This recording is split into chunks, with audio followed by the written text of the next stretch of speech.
ভারতের কলকাতায় পশ্চিম মেদিনীপুরে কথা দিয়ে কথা রাখলেন কেশপুর পঞ্চায়েত সমিতি, পানীয় জলের ব্যবস্থা করায় খুশি এলাকাবাসী।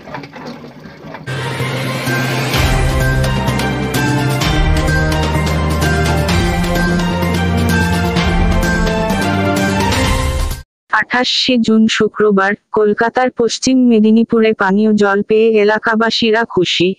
এলাকাবাসীরা বলেন, ভোটের আগে বিভিন্ন জনপ্রতিনিধিরা ও রাজনৈতিক দলের নেতারা ভিন্ন প্রতিশ্রুতি দেন, কিন্তু ভোট চলে গেলে কোন কিছুর রূপায়ণ ও প্রতিশ্রুতি পূরণ হয় না।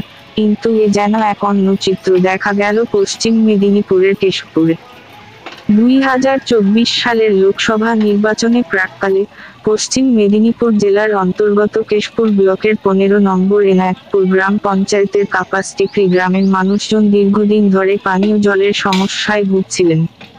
এলাকায় বেশ কয়েকটি নলকূপ থাকলেও সেই নলকূপগুলির বেহাল অবস্থা দীর্ঘদিন ধরে পড়ে রয়েছে।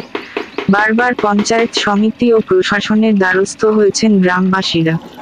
কোনোরকম সুরাহা না হওয়ায় দীর্ঘদিন ধরে তারা নদীর জল এনে খেয়ে জীবনযাপন করছিল।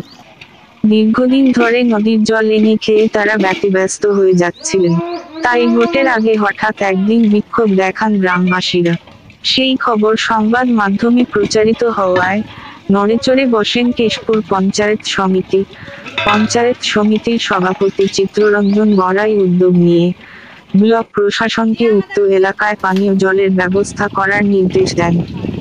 অবশেষে কেশপুর পঞ্চায়েত সমিতি ও সমষ্টি উন্নয়ন বিভাগ ধন্যবাদ জানিয়েছে তারা, পাশাপাশি দাবি জানিয়েছে এলাকার খারাপ রাস্তাগুলো দ্রুত সারিয়ে দেওয়ার। অন্যদিকে সাধারণ মানুষের এই খুশিতে কেশপুর পঞ্চায়েত সমিতির সভাপতি চিত্তরঞ্জন বড়াই বলেন, কেশপুর পঞ্চায়েত সমিতির সব সময় মানুষের উন্নয়নের জন্য কাজ করে চলেছে।